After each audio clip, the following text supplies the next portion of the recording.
Hello, first graders. My name is Ms. Roach, and I'm so happy to be with you today. Your teacher, Ms. Hutchins, has asked me to share a special reading lesson with you. Maybe you know my friend, Pete the cat. He's going to be helping us today.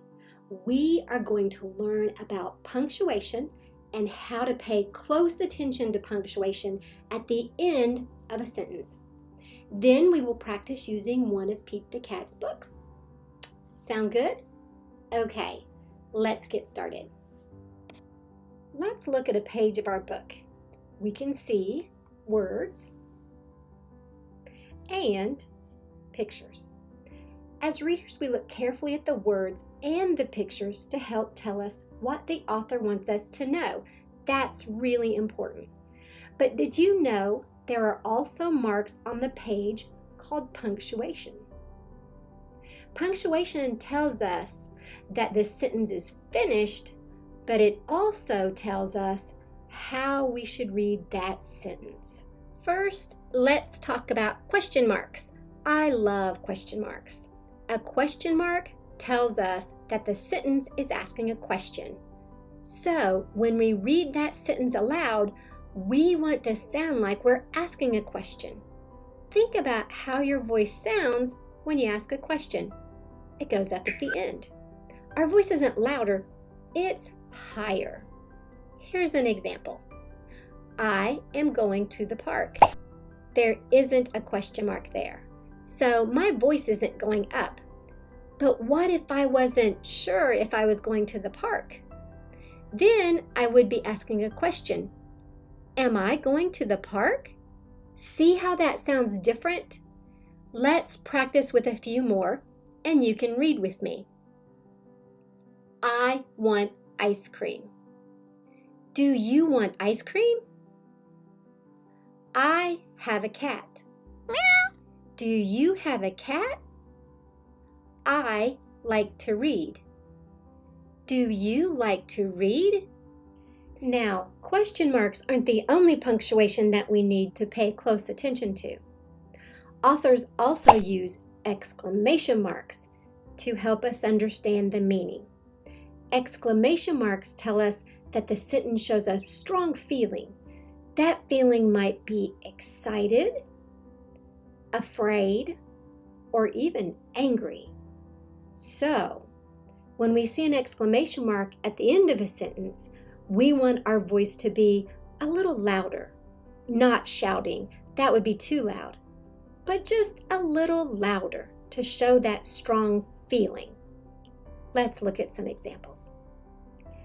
Let's say I'm not afraid of spiders, and suddenly I saw a big spider. I might not have a strong feeling about that. I would see just a period at the end. Look at that big spider.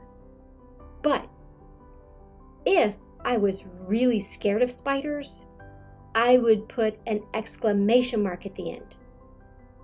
Look at that big spider! I would want the reader to know that I feel really strongly about how afraid I am of spiders. Let's talk about ice cream again. I want ice cream. Well, that would be okay if I didn't like ice cream so much, but I really love ice cream. So I want an exclamation mark at the end. Then I'd say that a little louder. I want ice cream. It's really important that we pay close attention to the punctuation at the end of the sentence because it helps us understand what the author wants us to know. So let's read our Pete the Cat book together, and I want you to watch the punctuation carefully and listen to my voice. Okay, first graders, we are going to read this book together. This is Pete the Cat. I Love My White Shoes, art by James Dean, creator of Pete the Cat, story by Eric Litwin.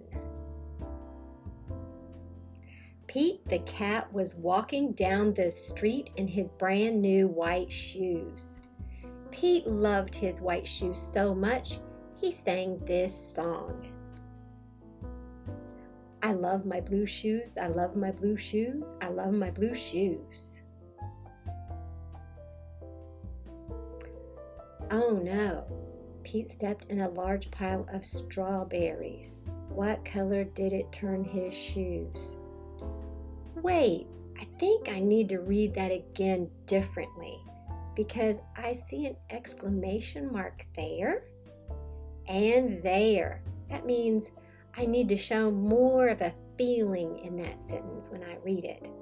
Okay. I need to read that a little louder. And then I have a question mark there. That means my voice needs to go up at the end of that sentence. Let me read that again. Oh no! Pete stepped in a large pile of strawberries. What color did it turn his shoes? Red. Did Pete cry? Goodness, no. He kept walking along and singing his song. Everything is cool. I love my red shoes. I love my red shoes. I love my red shoes. Oh no! Pete stepped in a large pile of blueberries. What color did it turn his shoes? Blue. Did Pete cry? Goodness, no. He kept walking along and singing his song. Awesome. I love my blue shoes. I love my blue shoes. I love my blue shoes. Oh no! Pete stepped in a large puddle of mud. What color did it turn his shoes? Brown. Did Pete cry? Goodness, no. He kept walking along and singing his song. Groovy. I love my brown shoes. I love my brown shoes. I love my brown shoes. Oh no! Pete stepped in a bucket of water, and all the brown and all the blue and all the red were washed away. What color were his shoes again? White, but now they were wet. Did Pete cry? Goodness, no. He kept walking along and singing his song. Rock and roll. I love my wet shoes. I love my wet shoes. I love my wet shoes. Squeak, squeak, squeak. The moral of Pete's story is, no matter what you step in, keep walking along and singing your song. Because it's all good. Well, first graders, thank you so much for joining me. I really enjoyed sharing that book with you. I think Pete enjoyed it too. So, just remember, punctuation is at the end of the sentence for a couple of reasons. First, it's there to remind us to stop. The second reason it's there is that it gives us clues about the meaning of the sentence. So if we see a question mark at the end, that means we're asking a question. And when we read it aloud, we want our voice to go up at the end because we're asking a question. Exclamation marks, that tells us, an exclamation mark tells us that there's a strong feeling there in that sentence. And so we might want to put some feeling into that sentence when we read aloud. We might read a little bit louder, not yelling. That's too loud. All right? So, thanks again, and we will see you later. Keep reading. Bye-bye.